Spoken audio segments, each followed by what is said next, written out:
Welcome to the Path to CPO, where we peel back the layers of success and delve into the journeys of the most dynamic Chief People Officers. I'm your host, Nelson Sibalingam, CEO and co-founder of How Now. Together, we'll explore the trials, the triumphs, and insights of these trailblazers across people, culture, and HR at some of the fastest growing companies in the world. This is not just their story, it's a roadmap for all aspiring people leaders. Tune in, rise up, and let's embark on this enlightening journey together. Fidelma, welcome to the show. Thank you, Nelson. Delighted to be here. I'm really excited to dive in to your journey to a CPO. I wanted to start with, do you remember your first job in HR? Yeah, it was probably a temp job doing kind of paper pushing in a HR office in a pharmaceutical company in my hometown of Bray in Ireland. It was not very exciting. I can remember dozens and dozens and dozens of employee files, and I don't remember what I was doing with them, but I was certainly getting a lot of paper cuts and doing kind of the more boring aspects of HR. And I can remember a few times just knowing that there was something going on. You know, the HR leader was closing her door and people looked very serious. But I certainly wasn't getting any sort of information out of anybody there. And how did you land in HR? Why HR? Sure. I think in my case, actually, there's almost been a deliberate not going into a traditional HR route. I knew that I wanted to work at the intersection of people and business. And I knew that from a really young age. In school, I remember an executive coach coming in for some reason and talking to us about his job. And I thought, oh, that's cool. That's interesting. But the types of HR leaders that I was interacting with were in my summer jobs, right? They were focused on, you know, what we were wearing, our timekeeping, disciplinary stuff. And I knew that I didn't want to do any of that. Obviously, that work is important, and I do some of that. And so I deliberately didn't want to study what to me seemed like, you know, a less strategic, less interesting thing. So instead, I read psychology in Dublin at Trinity and then did a master's in what you call in the United States industrial or organizational psychology, occupational psychology in Europe. After that, I went into consulting with Accenture, which I would recommend to anybody. Consulting just gives you a great broad set of experiences from attention to detail to change management to client relationships. And my work there was all focused on helping organizations to transform, whether that's through learning or some communications work or change management work that I was doing. And at that point... go ahead. No, I was just going to say, Fidelma, with that experience of having worked in a consultancy, what were the key takeaways for you? Because after that, you went in-house to kind of lead HR functions. But what was it? What were the key takeaways for you? I think the real thing for me was being able to meet people where they are. So to understand the strategic imperatives that were driving the change. So typically it was a large scale IT transformation. So why is the organization doing this? Maybe there's cost efficiencies, maybe there is some operational excellence. But then what does this mean for the actual person on the ground who hasn't made that decision, but has to live with that decision? So how do we make sure that they welcome this change, that it's clear for them how their role is going to change and what that looks like?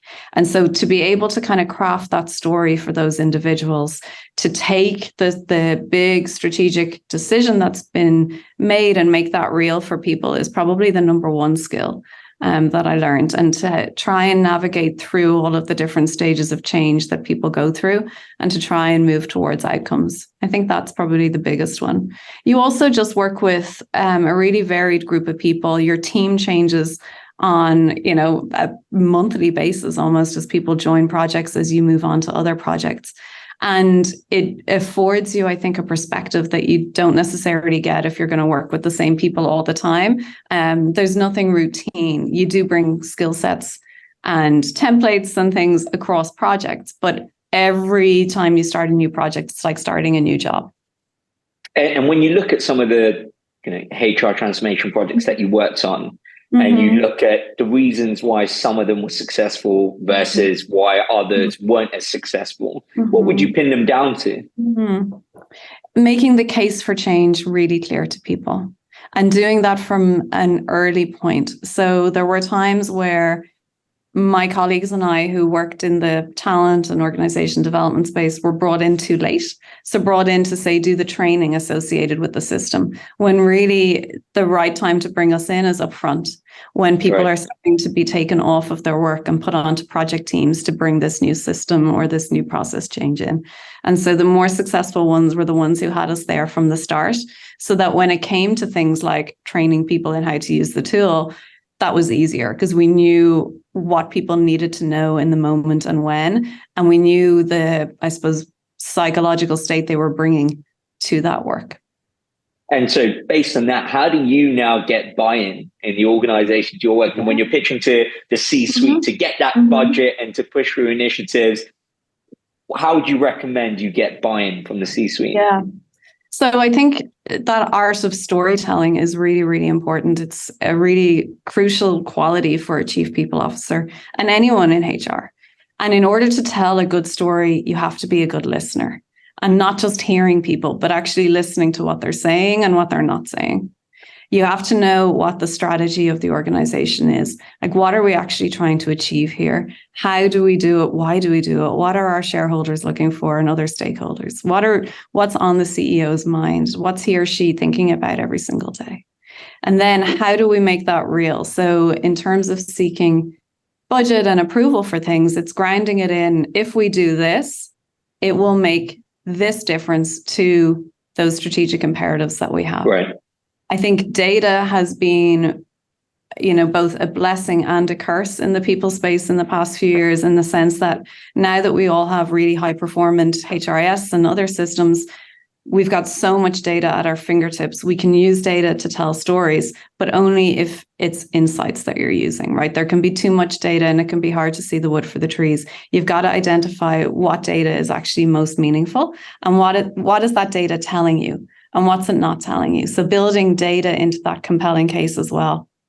And just like when you're doing change management and you're trying to help, a regular employee to understand the change, when you're going to someone looking for approval, whether it's the CEO or someone else, you've got to make the what's in it for me clear to them. What do I get from you doing that? That is kind of the universal truth, I think, of storytelling. If people can understand, okay, this program, this change, this piece of work makes my life easier, makes me more likely to be successful, is best practice, will give me this outcome. That's universally true, whether you're pitching to a CEO or whether you're trying to help a, IT administrator to understand why they need to switch systems.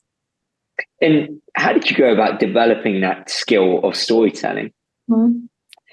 I wouldn't say it was that intentional. It was more so just the requirement, really. And it was something that I realized early on, if I could sit with people and make sure that they felt heard, and then speak to them in a language that they understood and that had meaning for them, that I would be more successful. So right. I think it's one of those things that we label soft skills that are actually the hard skills, right? It's one of those things that you just develop over time and you realize how many things get unlocked for you when you can do that well. And were there any particular skills that you did deliberately work on in your kind of journey to becoming a CPO, where you thought, okay, these are areas that I definitely need to develop on if I'm going to take that leadership role? Yeah, I think for a lot of people like me who were working, leading functional spaces within a HR team and knowing that they wanted to be a CPO, you've got to try to find ways to broaden your experience. So let's say you're the talent acquisition leader. Okay, can you take on some sort of projects within the total reward space? You might not have that expertise, but is there something that you can do? Perhaps it's around how we formulate offers, right? So there's a little bit of overlap. If you are the head of HR business partnering, do you know enough about the work that's going on in the COEs right. of talent development and TA and other spaces? Are there opportunities as people kind of vacate seats or go out on leave for you to put your hand up and say, hey, I'm willing and I'm interested to go and do that work? So I think that is really, really important, is to seek out those sort of broad experiences. It's really important if you're a functional leader within a HR team to remember that you lead that function and you lead your team, but you are also a leader of the entire people function. And so don't just stay in your talent acquisition swim lane, for example. If you see a challenge in your space, chances are that that's also a challenge within the HR operations space or the total reward space, or your talent development buddy is also dealing with the same thing. So raise those things up and seek opportunities to solve for things at that, cross team level, and seek those opportunities to go and build your experience more broadly. What made you then decide to move from the consulting world and to go in-house? What drove that decision? Consulting at a certain level takes you further from the work and more about actually selling and upselling to the client. And at that point, a fintech company headquartered in Ireland with offices around Europe were looking for someone to run what they called organization development. Now, it did include HR, but the CEO was being really deliberate. I want somebody who's going to come to this role thinking about our strategy and how we make it real and how we change and evolve and be agile in the environment that we're in, which is fast-paced, processing loads of transactions. And he deliberately didn't want to be over-rotated to the work that has to happen in the HR space. He wanted to be having conversations around leadership and change and transformation. And so that was the perfect fit for me. And I did that role for a number of years. And then after they were acquired, I became the HR leader at a company called Zendesk based in Europe. So running their people team in Europe, which was pretty complicated. I think we were in about 6, 7, 8 countries at the time. We were acquiring a company in France. There was a lot for me to get stuck into. We didn't even have a HRIS. Everything was on a spreadsheet. And so it was both a strategically challenging role because we were growing a lot and changing a lot as an organization, but then also operationally challenging on a day-to-day basis, trying to solve things like how are people going to log their time. So I learned a lot during that period. And about a year later, they asked me if I would relocate over to the United States to do a similar role, but for the Americas. So, a bigger role, access to the C-suite. And that is really where things kind of took off for me. It was a role that grew exponentially as people went on leave, as people moved on, as we sort of had special projects or we were acquiring other companies. There were so many opportunities for me to either be asked or to put my hand up to lead, particularly in spaces where I didn't know anything, but I was able to kind of figure it out. And with the advice and support of colleagues, we generally got done what we needed to get done while scaling rapidly. So that for me was really where things kind of took off. And I found myself getting deeper skills across a broader range of people, team matters. How do you maintain focus, Fidelma, in an environment where you're a fast-growing company, a lot is changing, like you mentioned, companies are being acquired, mergers are happening, so many things are changing, there's so much to do. How do you keep focused and I guess calm? Is that the word? Can you stay calm in that environment? Yeah, definitely. You can, and you have to. And look, we all have moments where we're not calm, where we're just like, oh my gosh, there's so much to do. How am I going to tackle this? I typically just go and make a cup of tea and eat some chocolate, and then it feels a bit more manageable after that. But I do think that you have to figure out what is important, but not for right now.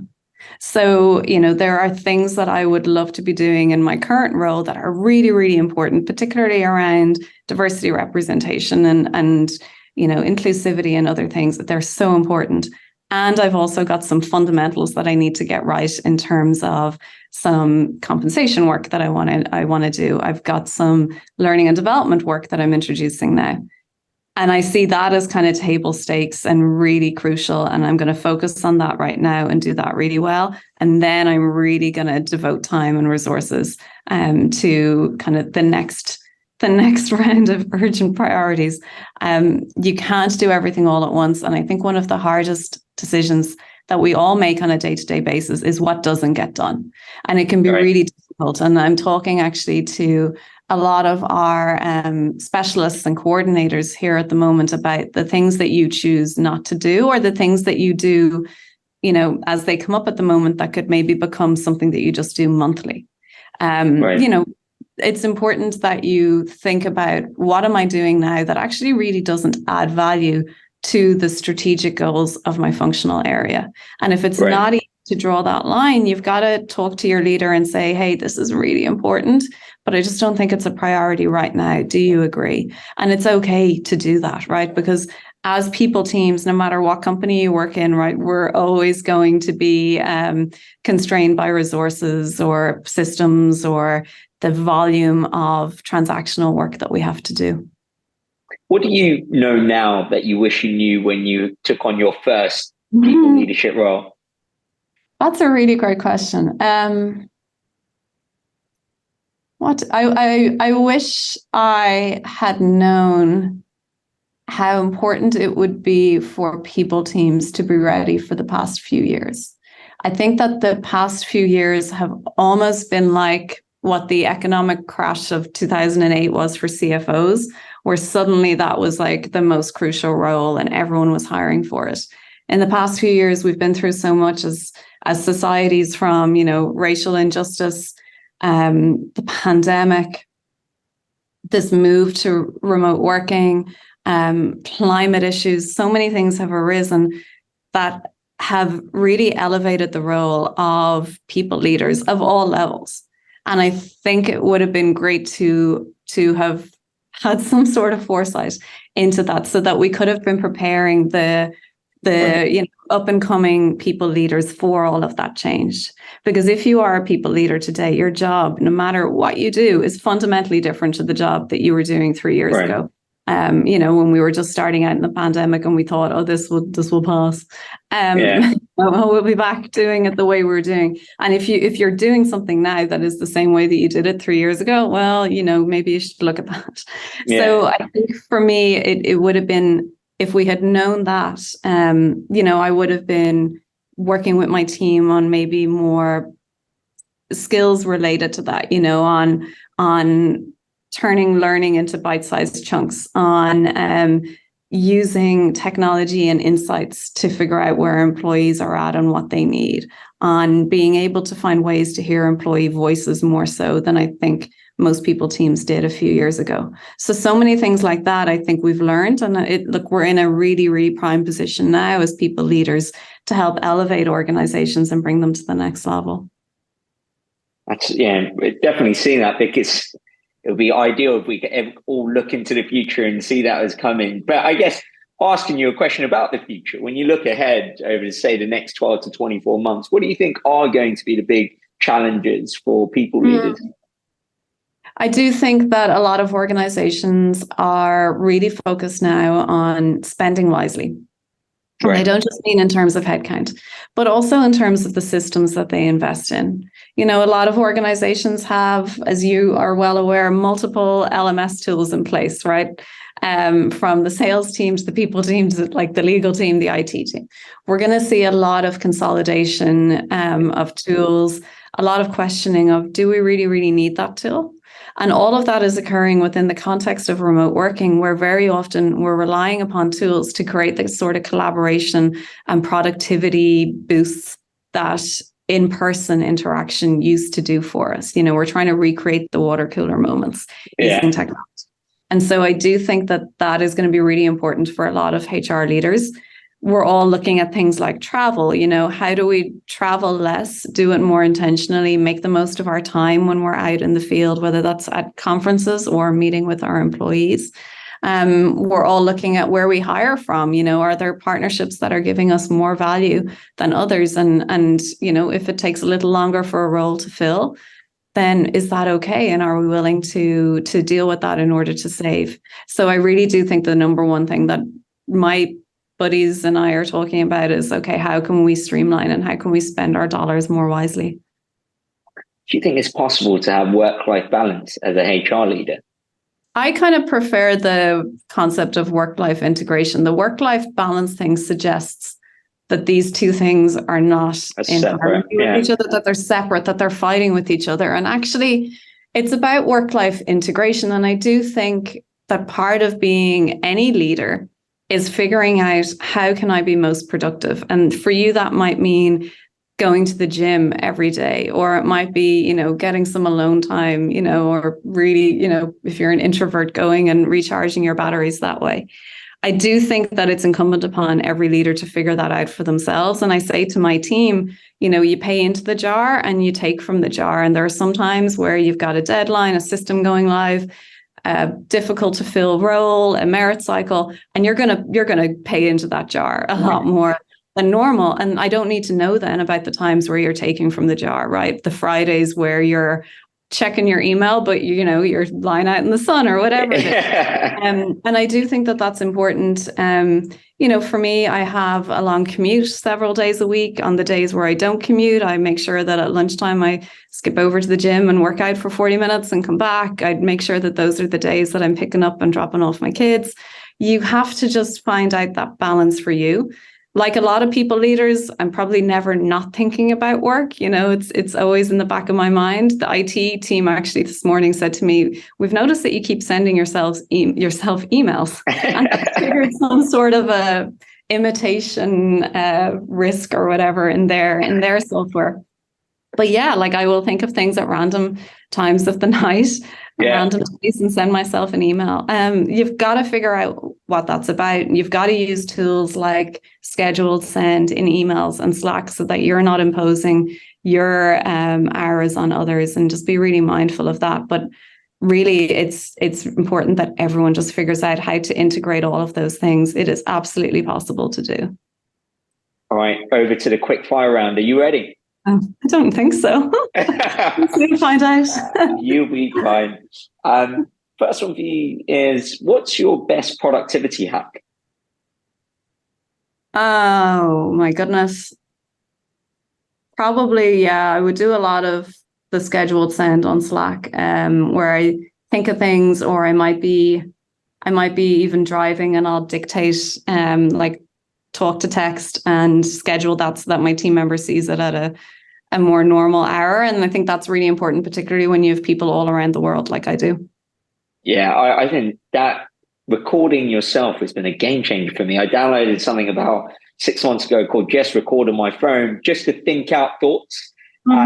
It's been super helpful, and it automatically transcribes it for you and said you need to share it afterwards. Super helpful. So I definitely recommend that one. Another one, if I could offer another one, it's, as people leaders, we're always trying to balance this tactical day-to-day stuff that comes up and the more strategic, I've got to go away and think about our definition of leadership, for example.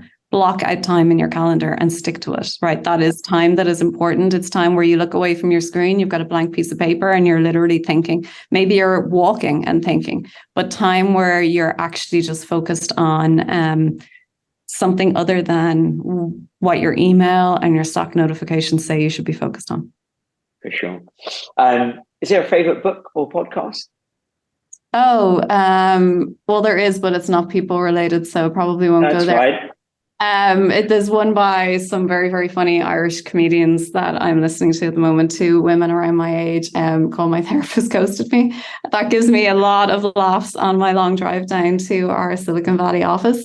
In terms of books, at the moment, I'm reading Bono's book, actually, called Surrender. So it's history of his life and his story and what inspired him. I'm finding that really interesting. The best piece of advice you've been given? Stop talking, probably. I'm definitely working on. Look, I think the best advice comes from people who tell you to slow down and listen and to think of other perspectives. I think that's really, really important advice, and certainly advice that I've gotten. I have gotten advice in the past from people I actually work for. See, I can think of a CPO that I was working for a few years ago. I had this CPO job offer and I had to figure out, did I want to go for it, or did I want to stay where I was getting maybe broad experience, where I was learning from her, and, her being in that position of radical openness with me of like, okay, you work for me, but I can see beyond that. I can see that you're going to at some point go and be a CPO. Let's talk about whether this is the right opportunity for you. And she helped me to realize that no, it wasn't, that actually I could learn a lot more and then explore other CPO opportunities when it was the right time for me personally, and, play that sort of longer term game for longer term outcomes as well. And she was absolutely right. The last one for you is, what are you most proud of? I'm definitely proud of, the personal journey of taking on roles where maybe I didn't have the full breadth of experience and figuring it out at the time, and that kind of paying off. And that's happened a few times in my career, whether it was, hey, can you go to France and figure out how to acquire these 30 people? Or welcome to the United States. Can you help us manage these employee relations issues when I had no idea of the law here? Or, yay, welcome to your first chief people officer job. Go figure it out. I'm definitely proud of that ability to kind of parse through the noise and figure out, okay, what do I need to do in this moment? And also, what do I need to do this particular week to handle the transactional requirements, but also to kind of move us forward as a people function. It's been an absolute pleasure, Fidelma. Thank you very much for taking the time out and coming on the show. Thank you, Nelson. I appreciate it. I wish you the very, very best. Thank you for listening to another brilliant episode of L&D Disrupt, the podcast that's powered by How Now. Our learning experience platform helps companies bring relevant learning and skills into the flow of work to make meaningful learning a part of everyday work. But don't just take our word for it. Here's what some of our customers have to say. And if you like what you hear and want to learn more about How Now, just use the link in the description to book a demo. As a loyal L&D Disrupt listener, we'll send you a swag pack containing a copy of the book Learning at Speed and some How Now merch once we've shown you around. And we needed somewhere to have a central home for all of the learning content that was being created at pace. And we also really wanted to support a modernised learning. So moving to that 70-20-10 model, where learning is really integrated into the flow of work at the point of need. And we knew that How Now would be the perfect platform to support with that modernised approach. And I was confident that How Now was right for FitFlop because it passed the eyeball test at the Learning Technologies Conference, number one. Does it look like it's going to be user-friendly and people might actually want to use it? My previous companies, I'm used to using very clunky LMSs that don't do much to help with engagement. We've just launched How Now, actually, where I am at the moment with Lucid Group. And what we've focused on is the building of habits around learning. So trying to get people into healthy and regular habit of learning so that it becomes an everyday activity as opposed to something they have to take lots of time out. We're very time poor. The tools they've got, the information they need is where they need it at the point. So integrating into Microsoft Teams as we use it or any other collaboration tool, making sure that any learning is accessible at their point of need. So where they can ask a search first question and then we can provide them the information they need straight away.